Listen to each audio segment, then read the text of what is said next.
اللہ کی حمد و ثنا کے بعد رسول رحمت شفیع معظم نبی محتشم حضور ختم المرتبت صلی اللہ علیہ وآلہ وسلم کے حضور ناز میں اپنی عقیدتوں، ارادتوں اور محبتوں کا خراج پیش کرنے کے بعد واجب الاحترام ذوی الاحتشام عالی مرتبت ناظرین و ناظرات، السلام علیکم ورحمۃ اللہ وبرکاتہ۔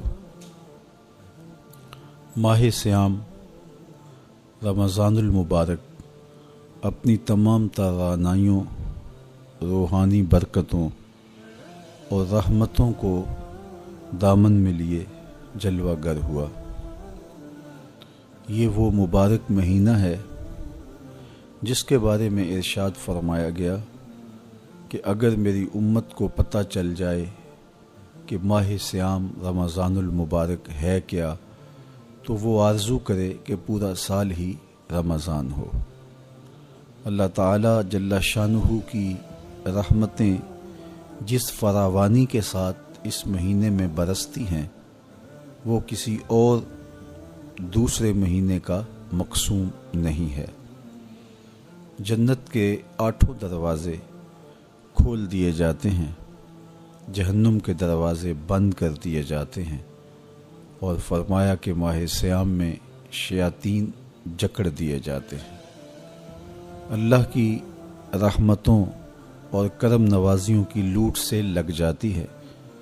ایک فرض ادا کرنے سے 70 فرضوں کا ثواب نصیب ہوتا ہے، اور ایک نفل کی ادائیگی پر ایک فرض کا ثواب عطا کیا جاتا ہے، اور یہ خاص عنایت اور رعایت صرف اسی ماہ مبارک میں ہوتی ہے۔ اس لیے اہل ایمان اس مبارک مہینے میں کثرت کے ساتھ عبادت کرتے ہیں، صدقہ و خیرات کرتے ہیں، قرآن مجید کی تلاوت معمول سے زیادہ کر کے نوافل کی ادائیگی سے اپنے رب کی رضا جوئی کے لیے کوشاں ہوتے ہیں۔ ماہ سیام رمضان المبارک کی آج بابرکت شب ہے، جس کے دامن میں اترتے ہوئے انوار، روشنیاں اور اجالے سمیٹنے کے لیے آج اہل ایمان نے صلاۃ التراویح ادا کی۔ ہم نے مناسب جانا کہ پوری دنیا کے طول و عرض پہ پھیلے ہوئے ہمارے محبت کرنے والے، سننے والے، دعائیں دینے والے اور الفت و پیار کا ربط اور تعلق رکھنے والے لوگوں کو مبارکباد دی جائے، اور رمضان المبارک کے اس مبارک لمحے میں کچھ ضروری باتیں ان سے کی جائیں۔ اس مقصد کے لیے آج آپ کے سامنے حاضر ہونے کا موقع اور شرف نصیب ہوا۔ میں آپ سب لوگوں کے لیے بارگاہ عزدی میں دعا گو ہوں کہ وہ آپ کو اس ماہ مبین کی، ماہ مبارک کی، ماہ رحمت کی پوری برکتیں نصیب فرمائے۔ آپ کی دعائیں قبول ہوں، عبادات مستجاب ہوں، اور جو تمنائیں، جو آرزوئیں لیے ہوئے آپ اپنے مالک کے حضور حاضر ہو رہے ہیں وہ ساری کی ساری آپ کو نصیب کر دی جائے۔ رمضان المبارک اللہ کی رحمتوں کا وہ مہینہ ہے جس میں اس امت پر روزے فرض ہوئے ہیں۔ پورا ایک مہینہ روزے فرض کیے گئے۔ سن 2 ہجری میں باقاعدہ فرضیت ہوئی۔ اس طرح حضور علیہ السلام کی حیات طیبہ میں 9 رمضان فرضیت روزہ کے بعد آئے۔ 7 رمضان 29 کے تھے اور 2 مہینے 30 کے رہے۔ یہ بات ذہن نشین رہے کہ روزے 29 ہوں، ثواب تب بھی 30 کا ہی نصیب کیا جاتا ہے۔ یہ اس امت پر اللہ کی خاص رحمت ہے۔ مختلف صورتوں میں احکام کے فرق کے ساتھ روزے پچھلی امتوں میں بھی مشروع رہے ہیں۔ کتاب رحمت قرآن مجید سے جو کلمات میں نے آپ کے سامنے رکھے ہیں ان میں یہی ارشاد فرمایا گیا، اے ایمان والو تمہارے اوپر روزے فرض کیے گئے ہیں جس طرح تم سے پہلوں پر فرض کیے گئے، تاکہ تمہیں تقوی کا نور نصیب ہو، تم متقی بن جاؤ، تمہیں پرہیزگاری میسر آئے۔ تو ہر امت پر کسی نہ کسی طرح سے روزے فرض کیے گئے تھے، لیکن اس امت کو کامل مہینے کے روزے نصیب ہوئے۔ روزہ فرض کیوں کیا گیا؟ سویر سے لے کر شام تک سب کچھ ہونے کے باوصف بھوک اور پیاس میں وقت گزارنا اور میسر ہونے کے باوجود ایک گھونٹ بھی حلق سے نیچے نہ اترنے دینا، آخر اس میں کیا حکمت تھی؟ تو یہ بات اچھی طرح سے ہمیں سمجھ لینی چاہیے کہ یہ صرف کھانے پینے کو ترک کر دینا ہی نہیں ہے، بلکہ ان مقاصد جلیلہ کے حصول کے لیے روزہ رکھا جاتا ہے جو مومن کی زندگی کا مقصود ہے۔ اور اگر کوئی شخص کھانا پینا تو ترک کر دیتا ہے لیکن ان امور سے نہیں رکتا جن امور سے روکنا ان روزوں کا مقصود تھا، تو اس کا روزہ نہیں کہلاتا۔ میرے اور آپ کے آقا و مولا حضور نبی رحمت صلی اللہ علیہ وآلہ وسلم نے ارشاد فرمایا، من لم یدع قول الزور والعمل بہ فلیس للہ حاجۃ فی ان یدع طعامہ وشرابہ۔ جس نے جھوٹ اور اس پر عمل کرنا نہ چھوڑا، جھوٹے کام ترک نہیں کیے، اس کا بھوکا اور پیاسا رہنا اللہ کو منظور نہیں۔ اللہ کو کوئی ضرورت نہیں کہ وہ بھوک اور پیاس کاٹے۔ روزے میں تو ان امور سے بھی روک دیا گیا جو امور عام زندگی میں جائز تھے، جو مشروع تھے، مباح تھے، لیکن روزے میں ان جائز مباح امور سے بھی منع کر دیا گیا۔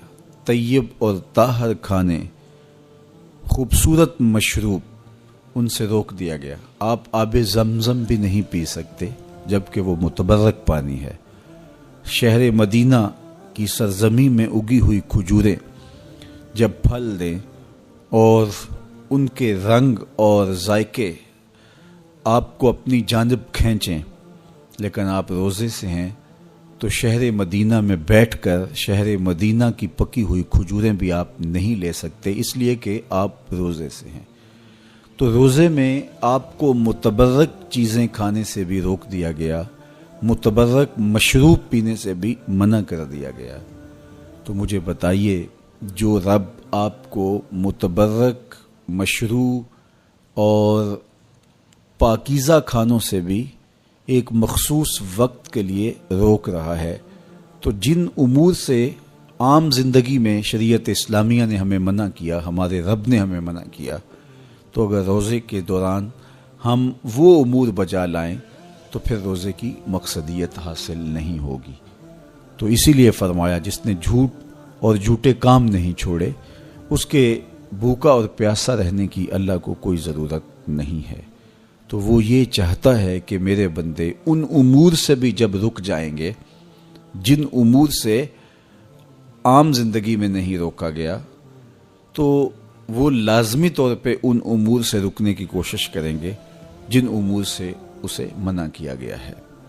تو یہ تقوی پیدا کرنے کے لیے، حزم و احتیاط پیدا کرنے کے لیے یہ اس کے اوپر روزے فرض ہوئے تھے۔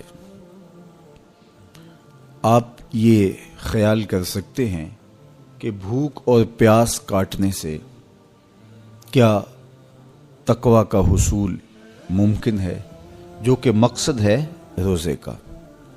ارشاد فرمایا، تمہارے اوپر روزے فرض کیے گئے ہیں جس طرح تم سے پہلوں پہ فرض کیے گئے۔ کیوں؟ لعلکم تتقون، تاکہ تمہیں تقوی نصیب ہو، اتقاء کی دولت ملے، تم اللہ تعالیٰ سے ڈرنے والے ہو جاؤ۔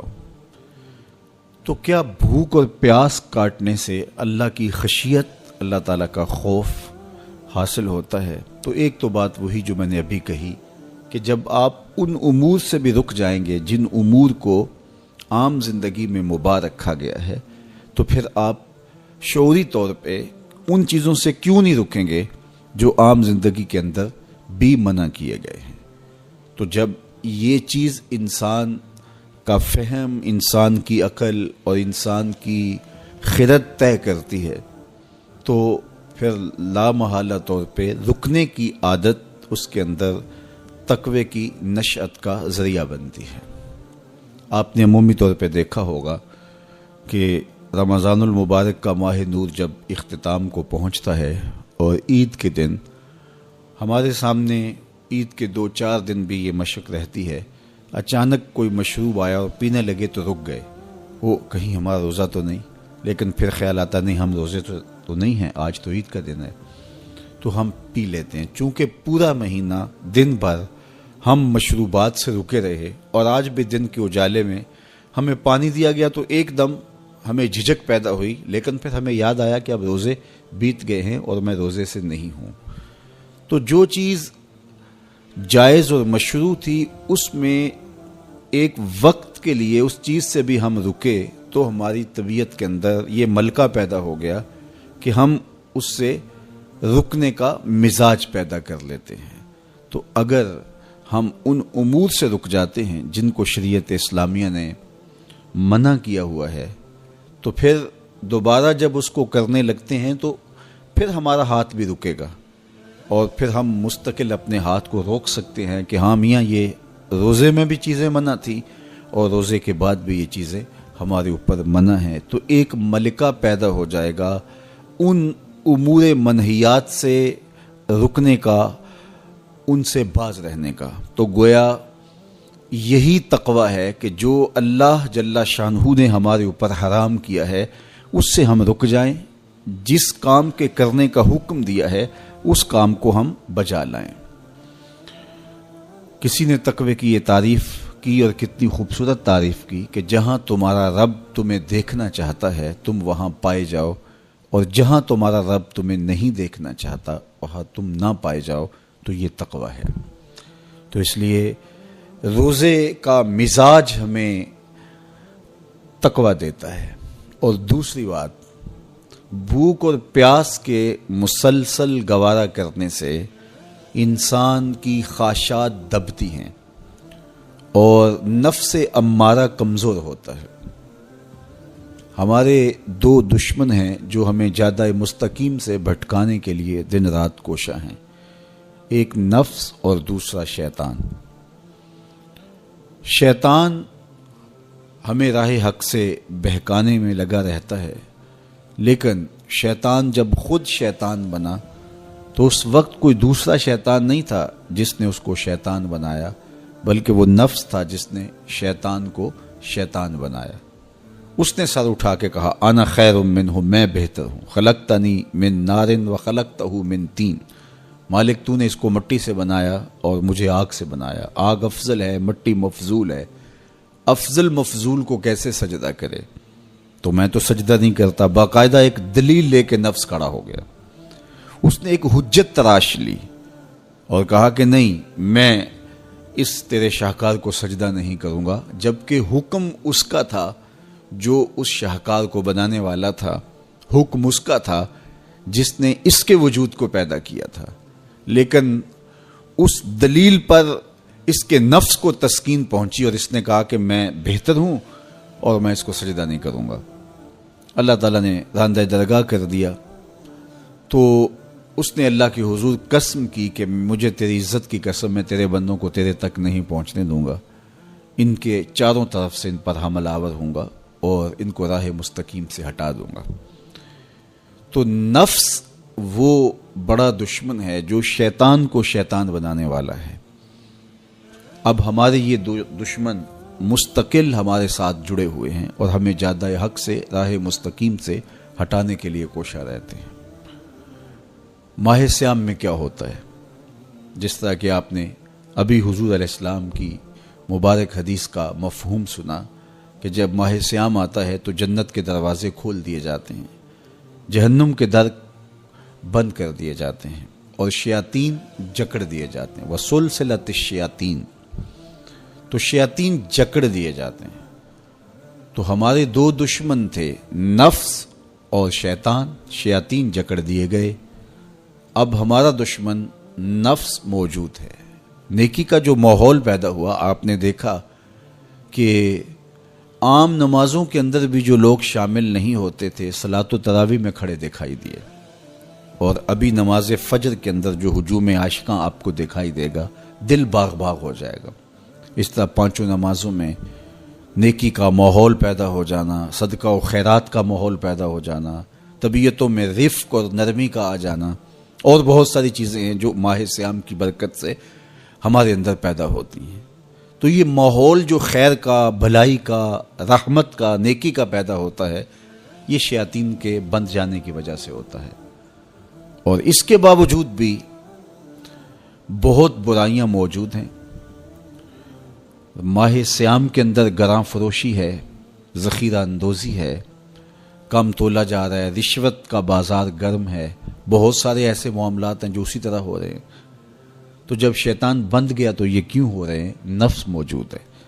تو نیکی کا ماحول پیدا ہو جانا یہ شیطان کے بند جانے کی وجہ سے ہے، اور گناہ کا پھر بھی مسلسل موجود رہنا یہ نفس کے موجود ہونے کی وجہ سے ہے۔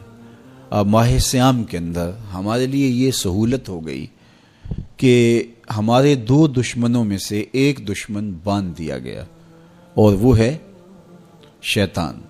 اب ہمارا مقابلہ صرف ایک دشمن سے ہے، اور وہ ہے نفس۔ اگر نفس کا ہم مقابلہ کر لیں گے تو شیطان چھٹ کے بھی ہمارا کچھ نہیں بگاڑ سکتا، اس لیے کہ وہ مؤثر ہوتا ہے نفس کے ساتھ مل کے۔ اندر کا بھیتی جب تک نہ ملا ہو تو باہر سے آ کر حملہ آور کچھ نہیں کر سکتا۔ تو جب تک اندر کے غدار، اندر کے ملے ہوئے شخص قوموں کو برباد نہ کریں تو قومیں برباد نہیں ہوتی، قومیں اپنے پاؤں پہ کھڑی رہتی ہیں۔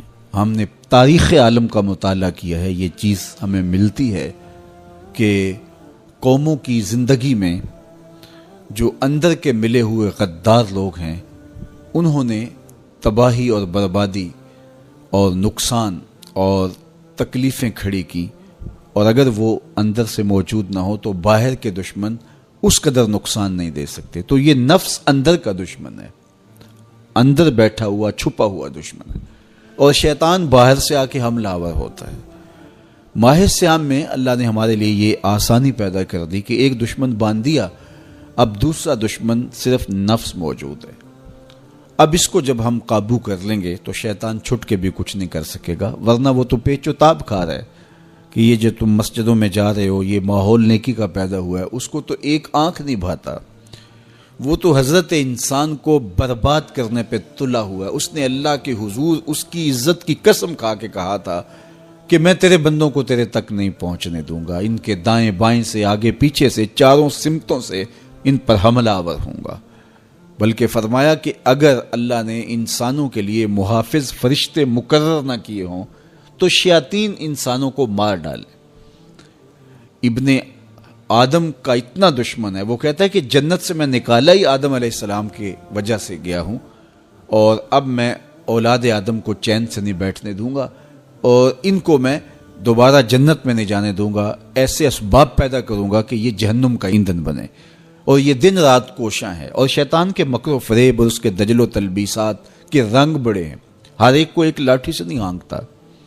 ایسا نہیں ہوتا کہ ایک شب زندہ دار تہجد گزار جس کو سحری کی سسکیوں میں لطف ملتا ہو، شیطان اسے کہے کہ جناب تم سحری کے وقت نہ اٹھا کرو اور نوافل نہ ادا کیا کرو، اسے پتہ ہے کہ یہ عابد، یہ تہجد گزار میری بات نہیں مانے گا، تو وہ اسے کہتا بھی نہیں ہے۔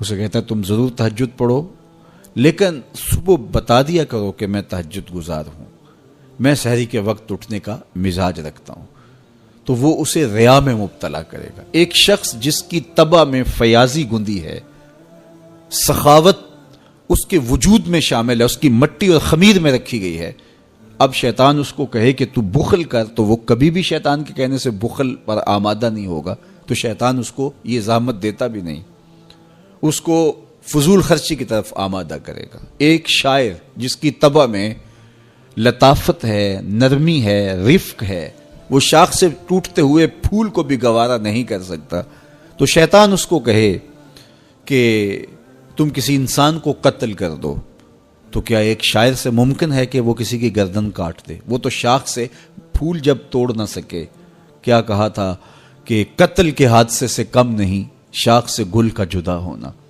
تو اب کیسے ایک شاعر سے یہ ممکن ہے؟ تو شیطان اس کی اس طبع کو اچھی طرح جانتا ہے اور وہ کبھی اس کو اس پہ آمادہ نہیں کرتا، اس کو وہ شراب اور شباب کے پیچھے لگاتا ہے۔ ایک عالم دین جس کا اوڑھنا بچھونا ہی دین ہے اور منبر و محراب کی نوکری اس کی سعادت مندی ہے، اور جب وہ واضح تلقین اور نصیحت کرتا ہے اس کی روح کو قرار اور باطن کو تسکین نصیب ہوتی ہے، اب شیطان اس کو کہے کہ تو منبر و محراب کی نوکری چھوڑ دے، تو مجھے بتائیے ایک عالم دین ممبر و محراب کی نوکری چھوڑ کے گنڈیریاں بیچے گا؟ تو اس کی بات تو نہیں مان سکے گا۔ تو شیطان اس کو یہ کہتا بھی نہیں ہے، اس کو کہتا ہے تیرے جیسا خطیب بھی تو زمانے میں دوسرا نہیں ہے، بات کرنے کا جو ڈھب تجھے آتا ہے وہ کسی اور کے پاس تو نہیں ہے، جتنا علم تیرے پاس ہے، صغرے کبرے ملانے کا جو فن تو جانتا ہے، لفظوں کی کھال ادھیڑنے کا مزاج جو تیرے پاس ہے، علمی منہ شگافیاں اور دقائق کا جو علم تیرے پاس ہے وہ کسی اور کے پاس بھلا کب ہے؟ تو وہ اس کو تکبر میں مبتلا کر کے اس کی متاع زندگی کو لوٹنے کی کوشش کرتا ہے۔ تو اس کے وار ہیں، اس کے حملے ہیں، اس کے جال ہیں جو پھیلا کر کے اس دام تزویر کے اندر لوگوں کو پھانس لیتا ہے۔ تو شیطان انسان کا دشمن ہے، دن رات انسان کو برباد کرنے کے لیے تلا ہوا ہے۔ میرے اور آپ کے آقا و مولا نے ارشاد فرمایا الشیطان جاسم علی قلب ابن آدم فاذا ذکر اللہ خنسا واذا غفل وسوسا۔ شیطان اولاد آدم کے دل پہ قبضہ جما کے بیٹھ جاتا ہے، جب یہ اللہ کا ذکر کرتا ہے تو بھاگ جاتا ہے، جب یہ ذکر چھوڑتا ہے تو وسوسہ اندازی کرتا ہے۔ تو شیاطین تو انسان کو مار ڈالنے پر آمادہ ہیں، اور وہ ایک لمحہ بھی نہیں چاہتے کہ یہ نیکی اور خیر کی کسی راہ کا مسافر ہو۔ تو ماہ رمضان میں شیطان بندہ ہوا بھی ہو اور انسان نیکی کے ماحول پہ ہوں، نیکی کی راہوں پہ ہوں، سجدوں میں اللہ کی حضور آنسوں کا خراج دے رہے ہوں، قرآن مجید کی تلاوت معمول زندگی ہو، تو شیطان کو تو ایک آنکھ نہیں بھاتا، وہ تو کہتا ہے بس میں چھٹ لوں، پھر عید کے دن ہی نپٹ لوں گا تم سے۔ اب اگر شیطان کے چھٹنے سے قبل ہم نے نفس کو کنٹرول میں کر لیا، قابو میں کر لیا، تو شیطان چھٹ کر بھی کچھ نہیں کر پائے گا، ورنہ وہ نفس کے ساتھ مل کے اور زیادہ ہمیں بگاڑنے کی کوشش کرے گا۔ اس لیے یہ ہمارے لیے ایک اہم اور سنہری موقع ہے کہ ہم نفس پہ قابو پا لیں۔ اب وہ کیسے پایا جا سکتا ہے؟ روزہ نفس کو کنٹرول کرنے کا ایک مؤثر ذریعہ ہے، خود روزہ نفس کو، نفس امارہ کو قابو کرنے کا ذریعہ ہے، اس لیے کہ نفس 3 چیزوں سے کمزور ہوتا ہے۔ حضرت شیخ فرید الدین عطار رضی اللہ تعالیٰ عنہ فرماتے ہیں نفس نتواں کشت الا باسے چیز بات و گوئم یاد گیرش اے عزیز۔ نفس نہیں مرتا، لیکن اگر 3 چیزیں ہوں تیرے پاس تو پھر نفس کو قابو کرنا کوئی مشکل بھی نہیں ہے، اس کو کمزور کرنا کوئی زیادہ مشکل بھی نہیں ہے۔ وہ 3 چیزیں کون سی ہیں؟ خنجر خاموشی و شمشیر جو، نیزائے تنہائی و ترک ہجو۔ خاموشی کا خنجر، بھوک کی تلوار اور تنہائی کا نیزہ، یہ 3 چیزیں نفس کی کمزوری کا سبب اور ذریعہ ہیں۔ اب روزہ ان 3 چیزوں کو پیدا کرتا ہے۔ بھوک اور پیاس کے ذریعے سے نفس کمزور ہوتا ہے، تو روزہ بھوک اور پیاس ہے۔ اور میرے اور آپ کے آقا و مولا نے ارشاد فرمایا یا معاشر الشباب من استطاع منکم الباءۃ فلیتزوج فإنه اغض للبصر واحسن للفرج فمن لم يستطع فعليه بالصوم فإنه له وجاء۔ اے جوانوں کے گروہ، تم میں سے اگر کوئی نکاح کرنے کی طاقت رکھتا ہے تو دیر نہ کرے، فوری نکاح کر لے، اس لیے کہ یہ نظر اور پاکیزگی کا محافظ ہے۔ اور اگر کوئی نکاح کرنے کی فی الحال پوزیشن میں نہیں ہے تو وہ کثرت کے ساتھ روزے رکھے، اس لیے کہ روزے قاطع شہوات ہیں۔ تو بھوک خواہشات کو کمزور کرتی ہے۔ دوسری بات، تنہائی یہ مجلس کے شر سے بچانے کا ذریعہ ہے، چونکہ چند مجلسیں ہوتی ہیں جو انسان کے لیے خیر لاتی ہیں، زیادہ اختلاط لوگوں کا سوائے نقصان کے اور کچھ نہیں دیتا۔ اس لیے العافیت فی العزلہ فرمایا گیا کہ عافیت تنہائی میں ہے۔ ہمارے مشائخ فرماتے ہیں کہ سالک کے لیے سب سے بہتر جگہ اللہ کا پاکیزہ گھر مسجد ہے، یا پھر کامل شیخ کی صحبت ہے، یا پھر تنہائی۔ چوتھی جگہ سوائے ہلاکت کے اور کچھ نہیں ہے۔ اچھے لوگوں کی صحبت یقیناً اچھائی کا رنگ دیتی ہے، اور مسجد کی حاضری، مسجد کے اندر وقت کا گزارنا یقیناً باطن کے سنوارنے کا سبب ہے۔ نہیں تو پھر تنہائی ہی بہتر ہے، اور بری مجلس سے، برے جلیس سے، برے ساتھی سے تنہائی ایک بہت بڑی دولت ہے۔ تو رمضان المبارک کے مہینے کے اندر ہم عبادات کی وجہ سے بہت سارے معاملات سے کٹ جاتے ہیں اور ہمیں تنہائی میسر آتی ہے۔ اور تیسری چیز فرمایا خاموشی کا خنجر۔ تو خاموشی میں جو فوائد رکھے گئے ہیں وہ کہیں اور نہیں رکھے گئے، اور عمومی طور پہ ہماری زندگی کے زیادہ تر گناہ ہماری زبان کی وجہ سے ہیں۔ غیبت زبان کی وجہ سے ہوتی ہے، جھوٹ زبان کی وجہ سے ہوتا ہے، بہتان زبان کی وجہ سے ہے، سب و شتم زبان کی وجہ سے ہے۔ سب سے زیادہ گناہ انسان کی زندگی میں، نامہ اعمال میں، اس کی زبان کی وجہ سے درج ہوتے ہیں۔ میرے اور آپ کے آقا و مولا نے فرمایا تھا، جو تمہارے دو جبڑوں کے درمیان، یعنی تمہاری زبان اور تمہاری پارسائی کی جگہ، ان دو کمایا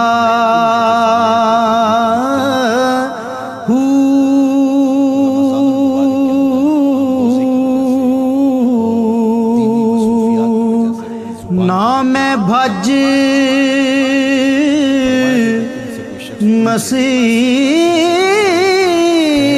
مسیتی وڑیا نا تسبہ۔ رمضان المبارک کے اندر ہمیں اس کے لیے عملی کوشش کرنی چاہیے۔ ہر سال رمضان المبارک آتا ہے اور گزر جاتا ہے، اور ہم جہاں ہوں وہیں کے وہیں کھڑے رہتے ہیں، یا دو قدم پیچھے سرک جاتے ہیں۔ تو ہمیں سوچنا چاہیے زندگی بار بار نہیں ملتی، یہ اللہ کی نعمت ہے، یہ اللہ کی کرم نوازی ہے۔ تو زندگی کے جس مرحلے پہ بھی ہیں، بچپن ہے، لڑکپن ہے، جوانی ہے، بڑھاپا ہے، سن کہولت ہے، جہاں بھی کھڑے ہیں، آپ دیکھیں کہ گزرے ہوئے کل سے آنے والا کل بہتر نہیں ہے، تو آپ ہلاکت کی طرف سفر کر رہے ہیں۔ اور اگر آپ کے گزرنے والے دن سے آنے والا دن بہتر ہے، تو یہ آپ کے لیے رحمت و راحت کا ذریعہ ہے۔ تو اس لیے میں اور آپ دیکھیں کہ ہم رمضان المبارک سے کیا یہ مطلوبہ فوائد حاصل کر سکتے ہیں، کر رہے ہیں یا نہیں۔ تو ہم اپنا جائزہ لیں۔ ابھی پورا مہینہ ہمارے پاس پڑا ہوا ہے، ہم عزم کریں کہ ہم اپنی زبان کو کنٹرول کریں گے، ہم بری مجلس میں نہیں بیٹھیں گے، ہم اپنی آنکھوں پر حیا کے پہرے بٹھائیں گے، اپنے خیالات کو قابو میں رکھنے کی کوشش کریں گے۔ بھوک اور پیاس سے نفس امارہ کی خواہشات کم ہوں گی، اور شیطان کے بننے کی وجہ سے گناہ کے امکانات کم ہو جائیں گے، نیکی کے ماحول پیدا ہو جانے کی وجہ سے اچھائیوں کے راستے ملیں گے۔ تو ہم اس ماہ رمضان المبارک کو اس طرح سے گزاریں کہ ہم ایک نئی تازہ اور خوبصورت زندگی لے کے ماہ رمضان کے بعد جو ہے وہ اپنے آپ کو خیر کی راہوں پہ محسوس کریں۔ یہ ایک اللہ تعالیٰ نے ہمارے لیے ایسا مہینہ رکھا ہے جس میں ہم عصر نو اپنی زندگی کو مرتب کرتے ہیں۔ یہ ایک نیا ٹرینڈ سیٹ کرتا ہے یہ مہینہ، اور یہ ماہ مبارک ہماری زندگی کے اندر جو ہے وہ ایک نظم پیدا کرتا ہے۔ اس میں ہم جو ہے وہ اللہ سے، اس کے رسول سے، کتاب اللہ کے ساتھ، نیک لوگوں کے ساتھ، مسجد کے ساتھ، قرآن مجید کے ساتھ جڑ جاتے ہیں۔ اور اگر ہم اس کے اندر پورا خلوص اور پوری للہیت کو شامل کر کے اپنے آپ کو سنوارنے کے پورے عزم کے ساتھ اللہ سے توفیقات مانگتے رہیں گے تو پھر ہم اس سانچے سے ایک ستھرے پاکیزہ اور خوبصورت انسان بن کے نکلیں گے. تو اس لیے ہمیں چاہیے کہ یہ مبارک مہینہ جو اللہ نے ہمیں نصیب کیا، اس مہینے کو اچھے طریقے سے ہم گزاریں. تقوی کا حصول جو اس مہینے کے روزوں کا مقصود ہے وہ ہم اپنے اندر پیدا کریں. اور ماہ سیام کا ماحول تقوی دیتا ہے، ماہ سیام کا باطنی نور تقوی دیتا ہے، ماہ سیام کے انوار تقوی دیتے ہیں. روزہ تقوی کی نشأت کا ذریعہ ہے، تقوی پیدا کرتا ہے طبع کے اندر اور ایک نئی خوبصورت زندگی کا آغاز ہوتا ہے. تو میں اپنے جملہ ناظرین سے، جملہ ناظرات سے، سامعین اور سامعات سے یہ کہوں گا کہ وہ اس مبارک مہینے کی برکتوں کو خوب لوٹیں اور پوری طرح سے اس کے انوار کو اپنے اندر جذب کریں.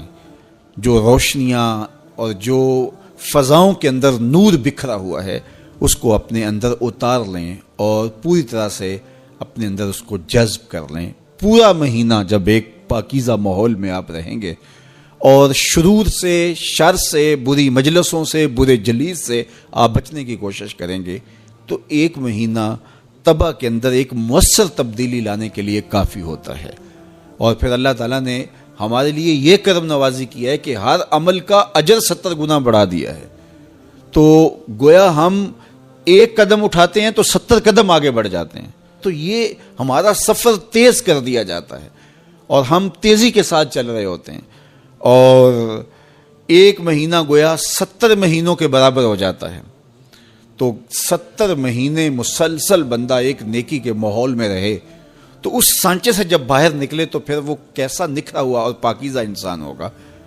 تو اس لیے ہمیں اس ایک مہینے کو پوری توجہ کے ساتھ صرف کرنا چاہیے اور اس کے ایک لمحے کی قدردانی کرنی چاہیے.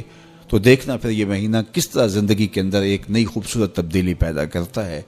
میں آپ سب لوگوں کے لیے دعا کرتا ہوں کہ اللہ اس ماہ مبارک کو، اس ماہ رحمت کو، ماہ نور کو میرے لیے، آپ کے لیے کرم نوازیوں اور رحمتوں کا ذریعہ بنائے اور اپنی خاص کرم نوازیوں سے ہم سب کو مالا مال کرے. اللہ آپ کا میرا حامی و ناصر ہو. وآخر دعوانا ان الحمدللہ رب العالمین. کہ اے تن رب دا سچا حجرا